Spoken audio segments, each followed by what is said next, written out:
अस्सलाम वालेकुम students, welcome to my YouTube channel easy solutions of mathematics. आज की वीडियो में हम लोग करेंगे topic line integral dependent on path same end points.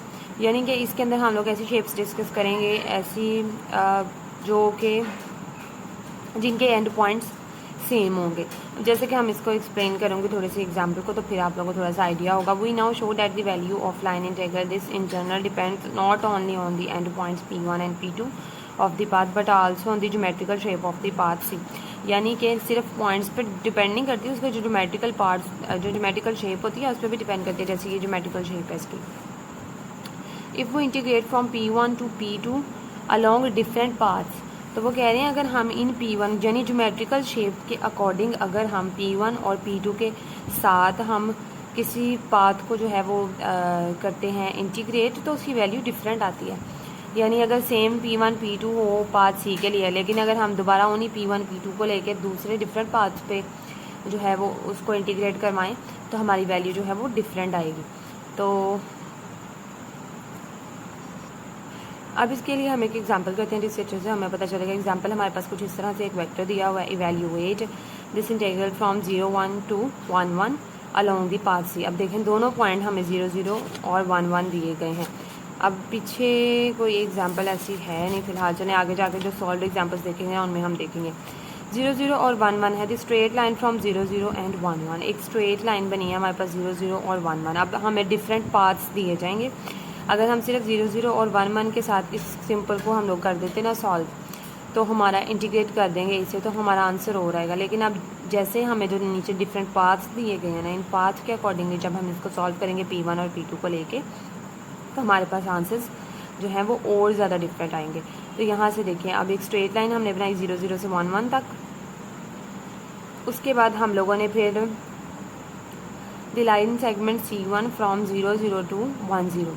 अब आपको पता है 0 0 पॉइंट हमारा ये वाला पॉइंट होता है, बिल्कुल ये वाला 0 0, और 1 0 का मतलब है x1 है और y क्या है 0। तो यहाँ पे हमारे पास यहाँ पे x1 है और y क्या है 0। तो C1 पहले इधर गया। उसके बाद हमारा नेक्स्ट पाथ क्या है 1 0 से लेकर सेगमेंट 2 1 0 और 1 1। उसके बाद यहाँ पे हम लोगों ने नेक्स्ट पहले 0 0 से 1 0 गए, अब 1 0 से हमने 1 1 पर जाना। तो 1 0 से 1 1 ये वाला पॉइंट है, तो ये हमारा यहाँ से यहाँ तक एक C1 एंड C2 बन गया।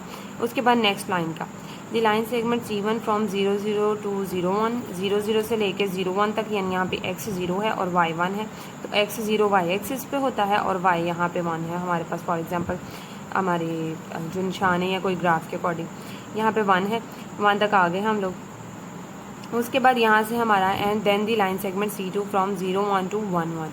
तो उसके बाद हमारा जो है वो 0 1 से लेकर 1 1 तक है लाइन सेगमेंट। इस तरह से यहाँ पे ये 1 1 पहले से ही था, तो 0 1 से यहाँ तक हम लोग ने इसको मिला दिया। तो अब जो हमारी स्ट्रेट लाइन है उसको y = x हम लोग कंसीडर करेंगे। अब इसको सॉल्व करते हैं। Since integration is performed in XY axis therefore, ये अब हमारी XY एक्सिस के अंदर ही काम चल रहा है, तो हमारी जो इक्वेशन होगी ये वाली dr पोजीशन वेक्टर वाली, डिफरेंशियल ऑफ पोजीशन वेक्टर, वो होगी dx इंटू आई प्लस dy इंटू जे। उसके बाद हम लोगों ने ए की जगह पे उसकी वैल्यू पुट कर देनी है और यहाँ पे dr की जगह पे हमने उसकी वैल्यू पुट कर देनी है। दोनों का डॉट प्रोडक्ट लेंगे तो उनके आई जे के ख़त्म हो जाएंगे, तो आपस में मल्टीप्लाई होकर कुछ इस तरह से हमारे पास वैल्यू आ जाएगी। उसके बाद हम लोगों ने क्या करना है, first where C is the path in each case, ये अभी आपने साथ डायग्राम लाजमी बनानी है। अब फर्स्ट पॉइंट तो हमारा हो गया, हम लोगों ने स्ट्रेट लाइन फ्रॉम 0 0 to 1 0, नहीं सॉरी पहले फर्स्ट पॉइंट को करना है। Straight line 0 0 to 1 0 along the straight line from 0 0 to 1 0। यहाँ से यहाँ तक हमें स्ट्रेट लाइन की वैल्यू पता है y = x, dy = dx। Mostly हम लोगों ने y की ही वैल्यू लेनी है, लेकिन कहीं पे भी हम x की भी लेंगे जब y हमारे पास 0 हो जाएगा, तो वो एक्सेप्शनल केस है थोड़ा सा। तो आपने फ़िलहाल आपने y की लेनी है। y = x आ गया, dx = dy where x varies from 0 to 1, यानी कि ये 0 से x भी 0 से 1 जा रहा है और y भी 0 से 1 जा रहा है। तो हमें यहाँ पे x की जो है वो वेरिएशन यानी x की लिमिट अप्लाई करेंगे हम, तो द लाइन इंटीग्रल 1 बिकम्स, तो ये वाला जो इंटीग्रल है उसको हम लोग यहाँ पे c की जगह पे हम 0 से 1 वैल्यूज़ की पुट कर देंगे, अंदर ये वाला सारी चीज़ है। उसके बाद अब हमने क्या करना है, इसके अंदर तो y भी है, तो इंटीग्रेशन हमारी विद रिस्पेक्ट टू dx है, विद रिस्पेक्ट टू x है। तो हम लोगों ने क्या करना है, जहाँ जहाँ पे हमारे पास y है, यहाँ पे जहाँ जहाँ पे y है वहाँ पे हमने x जो है उसको पुट कर दिया तो ये एक्स क्यूब और ये 2x स्क्वायर हो गया dx। उसके बाद हमने इसको इंटीग्रेट कर दिया। सिंपली इंटीग्रेट करने के बाद लिमिट्स पुट किए हैं तो हमारे पास 23/12 आ गया। होपफुली ये तो अब आप लोग कर ही सकते। अब सेकंड केस में उन्होंने हमारे पास 2 अदद पाथ दिए हुए हैं, एक 0 0 से 1 0 जा रहा है और दूसरा 1 0 से 1 1 जा रहा है। तो ये हमारे पास प्रॉपर्टी अप्लाई होगी, ये वाली हम लोगों ने पहले C1 के लिए करना है फिर C2 के लिए करना है। तो पहले हम C1 की वैल्यू निकालेंगे इस वाले इंटीग्रल की, फिर इसके निकालेंगे और फिर दोनों को कर देंगे ऐड और हमारे पास हमारा आंसर आ जाएगा। चलें जी स्टार्ट करते हैं। Along the segment C1 from 0 0 से 1 0 जब हम लोग जाएंगे 0 0 से 1 0 तो यहाँ पे हमारे पास क्या है x0 y0, यहाँ पे हमारे पास y तो आ गया 0, तो dy भी हमारे पास 0 ही होगा, दोनों तरफ y जो है वो 0, dy भी 0 होगा। वाइल x वेरीज फ्रॉम 0 से 1, यहाँ पे y तो 0 लेकिन x 0 से 1 होता है। ये वो केस है जहाँ पे हम x को लेकर चलेंगे। अब यहाँ पे जब हम लोगों ने इस पूरे इंटीग्रल के अंदर जब हम लोगों ने y0 और dy, बल्कि इसमें हम x की लेके चलने की ज़रूरत ही नहीं पड़ी। यहाँ पे y0 है dy 0 है तो इसका सोल्यूशन पॉसिबल हो रहा है। यहाँ पे हमने y को 0 कर दिया, यहाँ पे dy को 0 कर दिया, तो यहाँ पे हमारे पास जो है वो x बच रहा है। यहाँ पे x सिंपल, यहाँ पे भी y0 हो गया, ये पूरा इंटीग्रल भी ख़त्म, यहाँ पे भी y0 हो गया, ये भी ख़त्म, तो सिर्फ 1 dx बचेगा हमारे पास। तो x की लिमिट जो है वो 0 से 1 जा रही है, तो ये हमारे पास 1 आ गया है। और अभी हमने पुट y ही किया है इसलिए dx के रिस्पेक्ट है ये, तो इसका आंसर 1 आ गया है। नेक्स्ट हमारी जो है C2 की, along line C2 from 1 0 to 1 1, यहाँ पे अब हमारे पास देखें x इज़ इक्वल टू 1। और यहाँ पे ना कुछ बच्चों को ना ये प्रॉब्लम भी होती है कि हमें इक्वेशंस याद हैं, स्ट्रेट लाइन की इक्वेशंस याद करने में मसला आ रहा है, मतलब कहाँ पे 0 कहाँ पे x। तो जैसे आपने 0 0 और 1 1 है ना, जैसे मैंने इसमें बताया आपको कि ये एक स्ट्रेट लाइन है। एक तो अगर आपको याद रहा जब तक y is equal to x है स्ट्रेट लाइन, लेकिन अगर आपने थोड़ा उसको एक्सप्लेन करना है या आपने याद दहानी के लिए कॉन्सेप्ट देखना चाहते हैं तो 0 0 से 0 1 2 पॉइंट इक्वेशन फॉर्म सब ने ही पढ़ी हुई है। कोई ऐसा बच्चा नहीं होगा कि जिसने ना पढ़ी हो इस लेवल पे आके। 2 पॉइंट इक्वेशन फॉर्म के अंदर हम लोगों ने जो है वो वैल्यूज़ को पुट किया, जैसे पिछले एग्जाम्पल्स में किया था x1 y1 x2 and y2। यहाँ पे हमने इसकी जगह पे वैल्यूज़ पुट की और हमारे पास y is equal to x आ गया। एज इट इज़ हमने 0 0 से 1 0 के लिए जब हम लोगों ने 2 पॉइंट इक्वेशन फॉर्म में इसको x1 y1, अच्छा कुछ बच्चों को ना ये पॉइंट्स में थोड़ी सी बहुत कन्फ्यूजन हो रही है। पहला हमेशा x होता है और दूसरा हमेशा y होता है, ये बहुत ज़्यादा कन्फ्यूजन ये मुझे भी हुआ करती थी, इसलिए मैं आपको बता रही हूँ, शायद किसी बच्चे को ना भी होती हो, लेकिन पहला हमेशा x। अब ये कुछ बच्चे इसको x1 इसको x2 कह देते हैं, तो ऐसा नहीं होता। पहला हमेशा x का होता है, दूसरा हमेशा y का होता है, जो मर्जी हो जाए, और अगर तीसरा हो तो वो z का होता है। तो होपफुली अब याद रहेगा।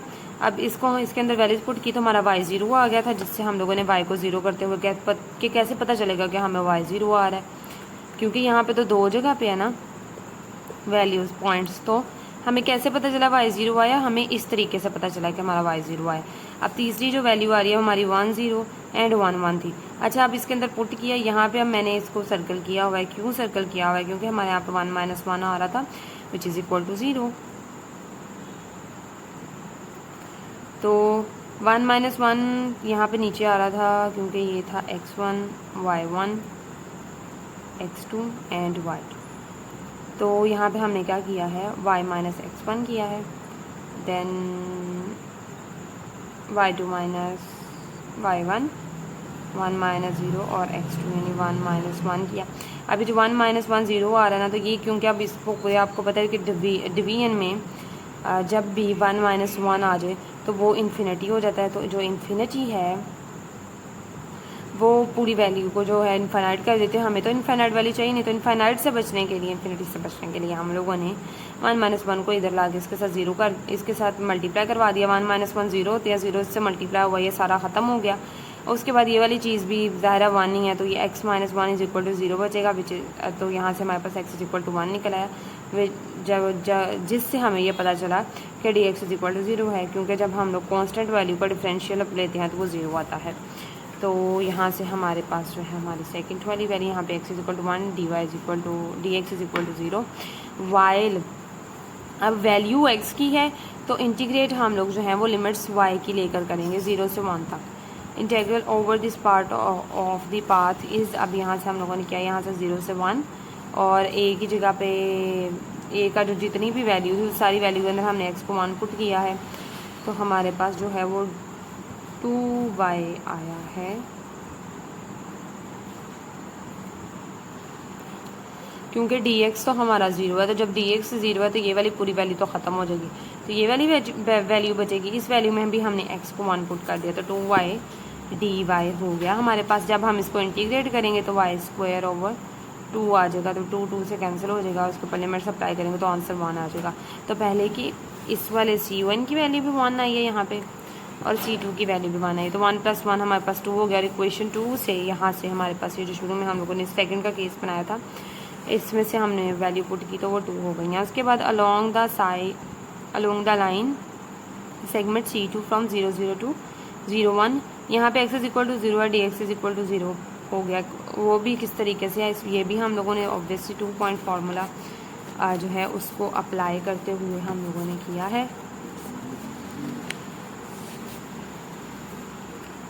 ये देखें 0 0 से 0 1 पे हम लोगों ने किया, तो हमारे पास जो 2 पॉइंट फार्मूला लगा के x 0 आ गया, तो इससे हमें पता चल गया x 0 है तो dx भी 0 है। यहाँ से हमारे पास x 0 आ गया, वाइल y वेरीज फ्रॉम 0 से 1, तो यहाँ पे भी हमने x की वैल्यू को 0 पुट करना है, dx को भी 0 पुट करना है, तो y की हमने अप्लाई करवानी है। तो आप देखें यहाँ पे x भी 0 है, dx भी 0 है, dx 0 होने की वजह से ये सारी वैल्यू ख़त्म, और x के 0 होने की वजह से ये भी ख़त्म हो गई, तो हमारे पास 0 dy ही बचेगा, और लिमिट से जब इसकी इंटीग्रेशन करेंगे तो आंसर 0 आ जाएगा। उसके बाद C2 है, 0 1 से 1 1 है हमारे पास, 0 1 से 1 1 पे गए, तो ये मैं आपको दिखाती जा रही हूँ, आप लोग स्क्रीनशॉट भी ले सकते हैं इसका और उसको देख के सॉल्व भी कर सकते हैं। यहाँ से भी हमारे पास जो है वो y जो है वो 1 आ गया, क्योंकि ये 1 - 1 0 हो गया था, तो ये पूरी ख़त्म हो, y = हमारे पास यहाँ पर 1 आ गया।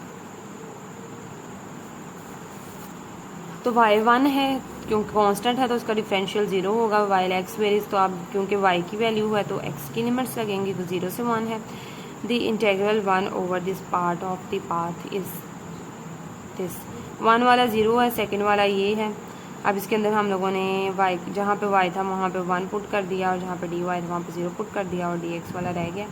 0 से 1 इसकी लिमिट अप्लाई की, इसकी इंटीग्रेशन की, 4/3 हमारे पास आंसर आ गया है। एक हमारे पास 0 है, एक हमारे पास 4/3 आया है, तो दोनों को जमा कर देंगे तो 4/3 आंसर आ जाएगा हमारा। तो हमने step by step her path का आंसर डिफरेंट आया है। तो इसका कहने का सिर्फ ये मतलब था सेम एंड पॉइंट्स का, कि अगर हमारे पास 0 0 1 0 के साथ एक ही पाथ होता, यही वाला स्ट्रेट लाइन का ही सिर्फ होता, तो वैल्यू अलग है।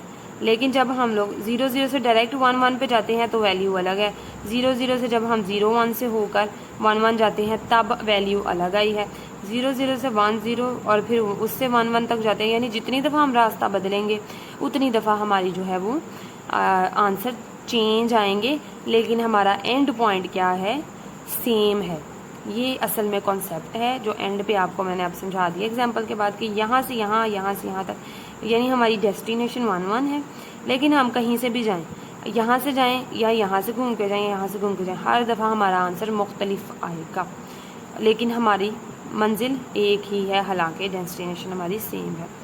तो ये था इसका कॉन्सेप्ट। नेक्स्ट वीडियो में इंशाल्लाह हम लोग डाइन इंटीग्रल इंडिपेंडेंट ऑफ पाथ करेंगे। ये था डिपेंडेंट ऑफ पाथ, अब इंडिपेंडेंट ऑफ पाथ हम लोगों ने करना है। तो होपफुली आप लोगों को इस वीडियो से अंडरस्टैंडिंग हो गई होगी। स्टिल कोई क्वेश्चन है तो आप मुझसे कमेंट सेक्शन में पूछ सकते हैं। वीडियो पसंद आई है तो प्लीज़ वीडियो को लाइक करें, चैनल को सब्सक्राइब करें और अपने फ्रेंड्स के साथ ज़्यादा से ज़्यादा मेरी वीडियो को शेयर करें। Thank you so much.